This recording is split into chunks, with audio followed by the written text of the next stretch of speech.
Bonjour à tous, j'espère que vous allez bien et que vous avez pu regarder du coup l'ensemble des 6 vidéos avant d'arriver à celle-ci. Évidemment, elle se suffit à elle-même et donc si vous maîtrisiez déjà les 6 premières, vous n'avez pas besoin de regarder les 6 premières. On va parler maintenant donc de schéma de Lewis moléculaire, c'est-à-dire qu'il faut d'abord maîtriser évidemment le schéma de Lewis atomique pour ensuite comprendre celui-là plus facilement. En seconde, vous n'avez pas à savoir écrire complètement une molécule, enfin écrire complètement le schéma de Lewis d'une molécule. Pour la simple et bonne raison que pour ça, il vous faut des connaissances en nomenclature, et cette partie nomenclature, elle a plutôt lieu en première ou terminale, je ne sais jamais, en spécialité évidemment.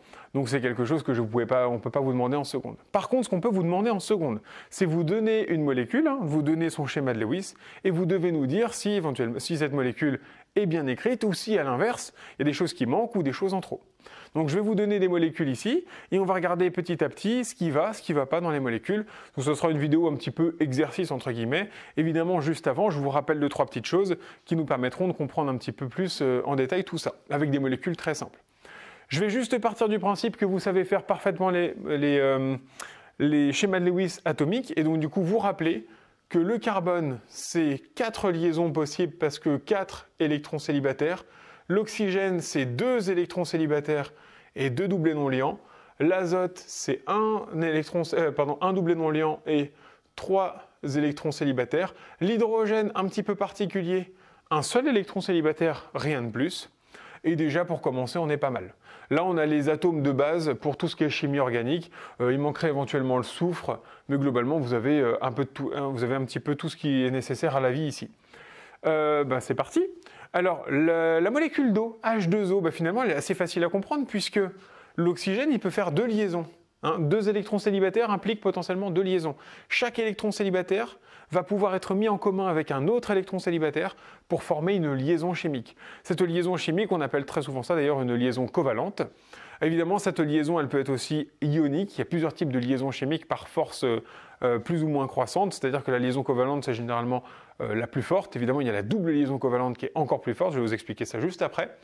Et la liaison ionique, c'est quelque chose qui se produit entre 2 ions.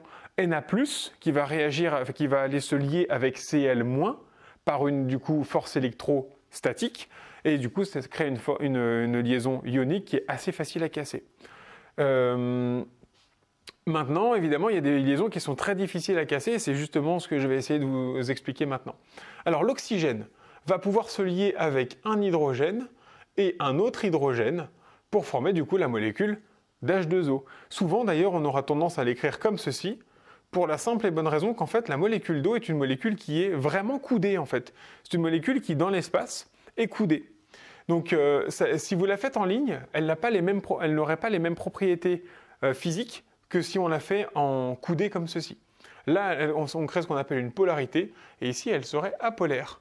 Ce serait très intéressant qu'on fasse une petite vidéo là-dessus.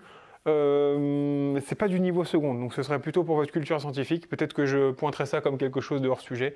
Faudrait voir, dès que j'en ai la motivation et le courage. Voilà pour la molécule d'eau. Vous voyez, c'est pas très compliqué finalement. À chaque fois qu'il y avait ici, donc ici, il fallait imaginer un électron célibataire que j'ai transformé en une liaison, comme ceci. Alors attention, ça, ce ne sont pas des liaisons, ce sont bien les doublés non liants. Et là, par contre, c'est bien une liaison. C'est 2 électrons célibataires qui sont mis en commun. Faites attention. Voilà. Et une fois, j'ai oublié le H ici. Voilà. La molécule de CO2. Alors du coup, donc, le carbone, on peut se rappeler qu'il fait 4 liaisons et l'oxygène, il n'en fait que 2. Comment je fais pour relier un C avec 2 oxygènes? Eh bien en fait, rien n'empêche que 2 électrons célibataires du carbone se mettent en lien avec 2 électrons célibataires de l'oxygène. Ça forme dans ce cas-là une double liaison covalente. Et d'ailleurs covalente, vous reconnaissez au fait le valence de valente et le commun, la mise en commun des électrons de valence. Donc le carbone et l'oxygène, et dans l'autre sens ici pareil, hop, j'oublie pas les doublés non liants, que j'ai fait un petit peu n'importe comment, mais ça n'a aucune importance. Et là, par contre, vous avez vraiment une molécule qui est parfaitement linéaire. On s'en rend assez facilement compte, puisque comme elle est doublement liée, doublement serrée, il y a beaucoup moins de liberté. Je ne peux pas vraiment la tordre comme ici, où on se rend bien compte que comme c'est des liaisons simples, je peux plus facilement les tordre que celles-ci qui sont quand même des liaisons doublement faites, donc forcément plus fortes. Et là, on se rend compte de quelque chose de super intéressant, que le dioxyde de carbone est une molécule qui est extrêmement stable. C'est d'ailleurs parmi les molécules les plus stables qui puissent exister. On dit d'ailleurs qu'elle est inerte. C'est une molécule qui n'interagit pas normalement. Le seul moment où éventuellement il va se passer quelque chose pour elle, c'est par exemple lors de la photosynthèse. Et donc ici, vous avez une molécule, si vous voulez, donc si vous savez, il y a quelques projets qui existent, j'en profite, il y a un petit message sur l'écologie, c'est intéressant. Vous savez, le problème actuellement avec le réchauffement climatique, c'est bien sûr le CO2, hein, c'est la bête noire absolue, même s'il n'y a pas qu'elle, hein, il y a aussi le méthane quand même qui joue énormément, et donc ça, et plus les fines particules, etc., bon ça on n'en parle pas maintenant, là on parle vraiment de l'aspect réchauffement, donc parmi le réchauffement, on a ces deux principales molécules, et une qu'on oublie souvent, mine de rien, et qu'il ne faut pas négliger parce qu'elle est quand même extrêmement importante au niveau du réchauffement climatique, c'est l'eau, mine de rien, parce que à cause du réchauffement, eh bien du coup il y aura de plus en plus de vapeur d'eau dans l'air, et la vapeur d'eau est aussi un gaz à effet de serre. Donc là, on a trois molécules. Le méthane, tiens, je vais en parler aussi maintenant, juste avant de continuer mon propos. Le méthane, c'est CH4, un carbone. Du coup, donc 4 liaisons possibles avec, autour, et bien du coup, 4 hydrogènes. Et vous voyez, finalement, c'est assez simple, hein. On a du coup simplement besoin de faire en sorte que tous les électrons célibataires de chaque atome soient reliés. Il ne doit jamais y avoir un électron célibataire seul. Ça s'appelle sinon un radical, et c'est quelque chose qui est instable. Donc nous, on veut des molécules qui soient stables. Donc le CH4, donc le méthane, le CO2, le dioxyde de carbone, et H2O, l'eau, sont trois molécules responsables de l'effet de serre actuel et du coup de l'augmentation globale des températures. Alors l'eau, on sait très bien la casser, c'est d'ailleurs comme ça qu'on peut faire par exemple du dihydrogène pour les piles à combustible. Alors c'est quelque chose qui est très coûteux en énergie, juste pour casser des simples liaisons. Alors imaginez maintenant si j'ai envie de casser des molécules de CO2. On sait aussi le faire d'ailleurs pour le méthane. Le problème c'est qu'aller chercher du dihydrogène sur du gaz naturel, c'est quand même un problème. Ça sous-entend que du coup pour faire de l'énergie verte, entre guillemets, on a besoin à l'origine d'énergie fossile. Pas terrible du coup comme message. Bon après si je vous le dis pas, vous le savez pas, donc du coup je peux vous enfumer avec ça. Le CO2 par contre là on a un vrai problème puisque c'est des molécules du coup, c'est une molécule avec deux doubles liaisons, donc des liaisons qui sont très fortes, très difficiles à casser parce que très stables. Donc pour la casser, je vais avoir besoin d'énormément d'énergie. Sachez qu'aujourd'hui, si vous voulez inventer un dispositif dont le rôle et de casser l'ensemble des molécules de CO2 qui existent sur Terre pour faire en sorte qu'il n'y en ait plus du tout, ce qui serait une très mauvaise idée, soit dit en passant, et bien dans ce cas-là, il vous faudrait autant d'énergie que ce que consomme l'humanité en toute une année. Donc finalement, pour faire en sorte que la production de CO2 de l'humanité soit absorbée, il faudrait en fait utiliser toute l'énergie de l'humanité pour enlever ce CO2-là. Donc en fait, il faudrait que l'humanité n'existe pas pour faire simple. Bon voilà pour le petit message, ça sort un petit peu du cadre, mais c'est toujours intéressant à rappeler quand même, ce genre de choses-là. Ça fait partie des évidences qui seront peut-être à l'occasion des sujets de vidéo. Donc pour le schéma de Lewis moléculaire, ce que vous allez faire tout simplement, c'est, je vais vous donner une molécule, et donc cette molécule, vous avez la possibilité de 4 choses. Soit vous enlevez des doubles liaisons, soit vous en rajoutez, soit vous enlevez des hydrogènes, soit vous en rajoutez. C'est tout. Donc ça fait 4 en tout. Hein. Et une fois qu'on s'est donné ces règles-là, évidemment, ce n'est pas les seules qu'on pourrait se donner, mais en seconde, ça suffira largement. Et donc une fois que vous avez fait ça, c'est tout simple. Il faut aussi, d'habitude, on va commencer par ne pas le faire pour l'instant, mais il faudra aussi apprendre à respecter une formule brute. J'y viendrai juste après. Alors je vous donne une molécule quelconque. Voilà, je donne n'importe quoi. Hein. Et dedans, il y a des fautes. Voilà, et là je vais mettre quelque chose comme ça, par exemple.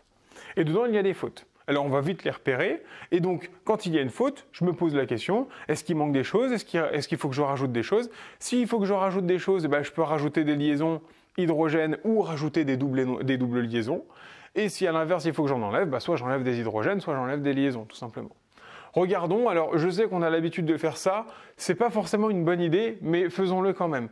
C'est-à-dire, ne commencez pas par le sens de lecture. Ne commencez pas forcément de gauche à droite comme tout bon français. Essayez de faire en sorte de commencer par l'endroit le plus encombré. Et finalement, l'endroit le plus encombré, c'est lui. Parce que finalement, celui-là, comme c'est celui qui a le moins de liberté, c'est celui qui va imposer finalement ses règles. Alors que lui, comme il est en bout de chaîne, eh ben, il est assez libre. Vous allez pouvoir lui enlever des doubles liaisons ou éventuellement lui rajouter des hydrogènes facilement. Lui, par contre, il n'y a pas trop le choix. Regardez, je vais commencer du coup par ça. Essayez de faire en sorte de commencer toujours par ça. Donc là, je compte 1, 2, 3, 4, 5, 6 liaisons. Problème, le carbone ne peut en faire que 4. Donc là, j'en ai 2 de trop. Bon, bah, je vais faire un truc très simple. Hein. J'enlève celle-là, j'enlève celle-là. J'ai donc bien 4 liaisons. Une fois que j'ai fait ça, bah, c'est bon, ce carbone est géré. Je vais ensuite m'occuper des oxygènes. Généralement, c'est ce qu'on fait. Alors l'oxygène, je vois qu'on a un petit problème. Il faudrait qu'il fasse 2 liaisons l'oxygène, comme on l'a vu là. Oui, mais je ne peux pas m'amuser à faire ça. Je vais le faire d'une autre couleur d'ailleurs quand je rajoute des choses. Je ne peux pas m'amuser à faire une double liaison pour faire en sorte que l'oxygène aille bien. Pourquoi ? Parce que si je lui fais faire une double liaison, dans ce cas-là, mon carbone a maintenant 1, 2, 3, 4, 5 liaisons. Ça ne va plus. Donc lui, l'oxygène, je n'ai qu'une possibilité, c'est de lui rajouter un hydrogène. Je n'oublie pas de lui rajouter aussi ces doublés non liants. L'oxygène, c'est réglé, ce carbone, c'est réglé. Maintenant, les autres carbones sont tous à peu près équivalents. Eh bien, je leur rajoute ce qui leur manquait. C'est-à-dire, par exemple, ici, le carbone qui est là, il a 1, 2 liaisons. Donc, je lui rajoute un hydrogène ici, un hydrogène ici. J'ai donc bien 4 liaisons. Le carbone qui est là, il a une liaison. Je lui rajoute un hydrogène ici, un hydrogène ici, un hydrogène ici. Et je vais faire pareil, évidemment, pour ce dernier carbone. Voici une formule, un schéma de Lewis complet et bon d'une molécule, ici d'ailleurs, dont on pourrait donner la formule brute. Et cette formule brute, ce serait, donc j'ai 1, 2, 3, 4 carbones, donc ce serait du C4. J'ai un oxygène O, et j'ai 1, 2, 3, 4, 5, 6, 7, 8, 9, 10 hydrogènes, H10. Voilà, terminé dans ce que vous devez être capable de faire en seconde là-dessus. Je vais en faire une deuxième, et puis je pense qu'on sera bon globalement pour ce genre de molécules. Alors je vais en faire une deuxième et peut-être même une troisième avec des nouveaux atomes cette fois-ci, mais je vais rajouter directement un nouvel atome dans la deuxième. Je vais rajouter le soufre. Le soufre, c'est S dans le tableau périodique. Prenez-vous par la main et regardez en même temps que moi. Le soufre, il est dans la colonne de l'oxygène. Comme il est dans la colonne de l'oxygène, il a le même schéma de Lewis. Donc en fait, un soufre, c'est comme un oxygène, c'est pareil. Et je vous donne de nouveau une molécule. Alors, elle commence très souvent par des carbones. Voilà. Je vous fais quelque chose d'un... Ça n'existe pas, hein, tout ce que je fais, bien sûr. Enfin, ça peut exister, mais j'en sais rien, honnêtement. Voilà, je vais faire ça comme ça. Ici, je vais vous rajouter un soufre avec ici un oxygène. Ici, on va se rajouter un carbone qui est relié à un oxygène, qui lui est relié à un soufre, qui lui est relié à un hydrogène. Voilà, on va s'arrêter là pour la deuxième. Je peux faire un petit peu n'importe quoi. Vous allez voir que finalement, il n'y a rien de très compliqué. Alors, si vous avez compris un petit peu la logique, vous commencez par l'endroit le plus encombré. Et l'endroit le plus encombré ici, j'en ai plutôt 2. Je vais avoir le carbone qui est là, et éventuellement le carbone qui est là, voire l'oxygène aussi qui est ici. Je vous propose cette fois-ci de commencer par n'importe quoi. Je commence par le côté par lequel vous auriez éventuellement commencé, c'est-à-dire certainement le carbone ou l'oxygène qui est là. Faisons ça, aucun problème. Attention, soyez prêts à ce que vos modifications ici soient à remodifier, du coup. Vous avez vu dans la molécule juste avant, j'ai rien eu à remodifier.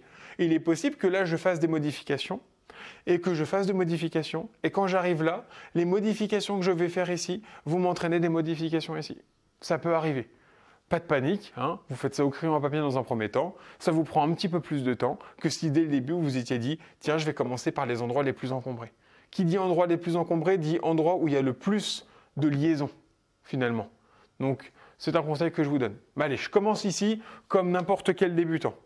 Donc, le carbone qui est ici, qu'est-ce qui va pas? Il fait 2 liaisons, donc il lui en manque 2. Je vois qu'il est relié à un oxygène. Tiens, je pourrais me dire, j'ai envie de me mettre une double liaison comme ça. Surtout pas, parce que l'oxygène fait déjà 2 liaisons. Donc lui, il est bien l'oxygène. Je vais le laisser tranquille, je vois qu'il est bon. Vous voyez, je commence certes par le carbone et je me dis, tiens, juste après, j'ai un oxygène qui lui est bien. Je le laisse tranquille comme ça. Ça me permet de me dire tout de suite, ok, surtout pas de double liaison ici. Bon, bah si je mettais une double liaison ici, j'ai le droit ou pas? Bah regardons. Est-ce que le carbone d'après, ce serait bon pour lui? 1, 2, 3, 4. Oh bah tiens, pourquoi pas? Allez, je lui laisse une double liaison. Est-ce que c'est bon pour ce carbone? Non. Il lui manque une liaison. 1, 2, 3, donc je vais le rajouter. un hydrogène par exemple. Ce carbone qui est ici, grâce à ma double liaison, finalement, j'ai résolu aussi ce carbone-là. 1, 2, 3, 4. Ok, super. Le carbone qui est ici, 1, 2. Ah, il lui en manque 2. J'ai bien envie de lui mettre une double liaison, mais je ne peux pas en mettre une ici. Parce que si je mets celle-là, lui, c'est plus bon pour lui. Donc, je ne mets pas. J'ai bien envie d'en mettre une ici. Mais si je fais ça, 1, 2, 3, 4, 5, c'est plus bon pour lui. Donc, je ne fais pas. Je vais compléter plutôt par des hydrogènes. Posez-vous d'abord la question de la double liaison avant de mettre l'hydrogène. Ça simplifiera un petit peu les choses. Après, honnêtement, on ne va pas se mentir. On est sur des exercices un peu bidons. Il n'y a pas de conséquences physiques ou chimiques après derrière. Donc, vous faites ce que vous voulez tant que votre prof vous laisse faire ce que vous voulez, bien sûr.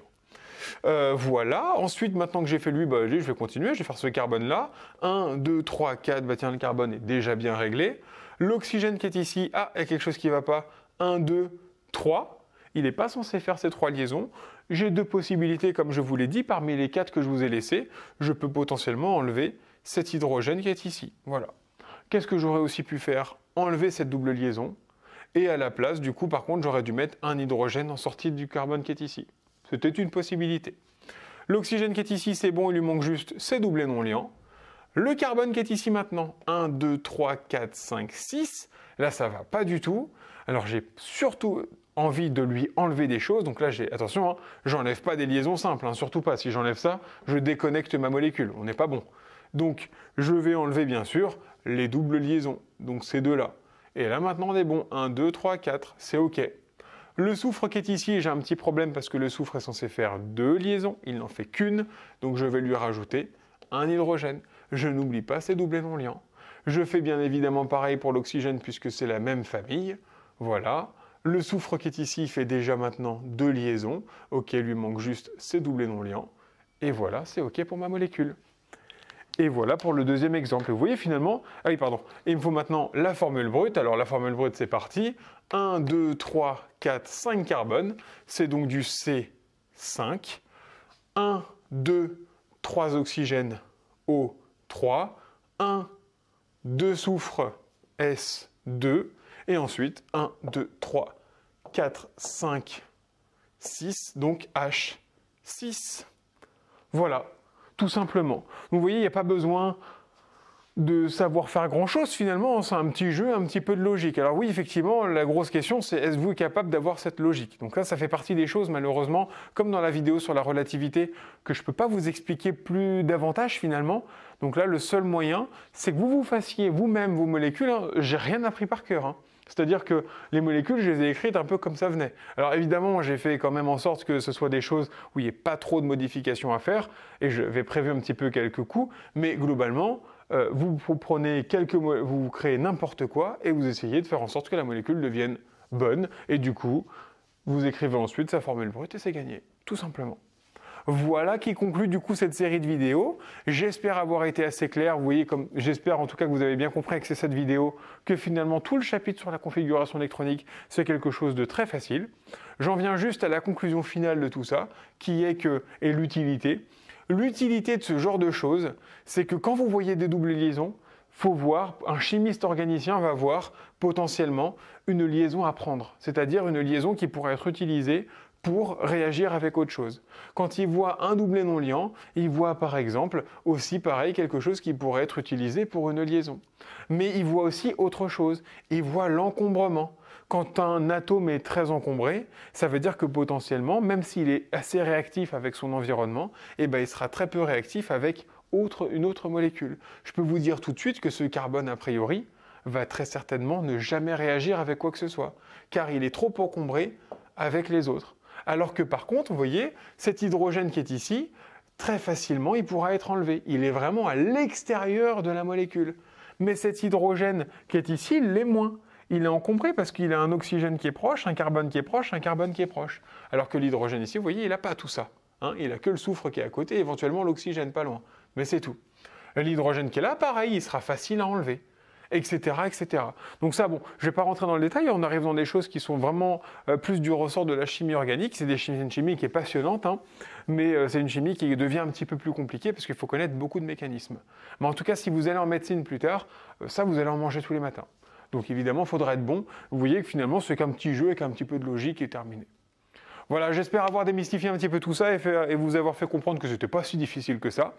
Je vous souhaite un bon visionnage des 7 vidéos si vous voulez vous les remanger. Et je vous dis à une prochaine série de vidéos ou une prochaine vidéo simple avec peut-être un hors-sujet sur un petit peu d'écologie par rapport aux conséquences de tout ça, parce que c'est quand même important de voir qu'il y a des conséquences à tout ce que vous apprenez au lycée, hein, et que ce n'est pas juste des choses qu'on vous met dans la tête pour le plaisir de vous les mettre dans la tête. Voilà, je vous remercie pour votre attention et je vous dis à une prochaine vidéo.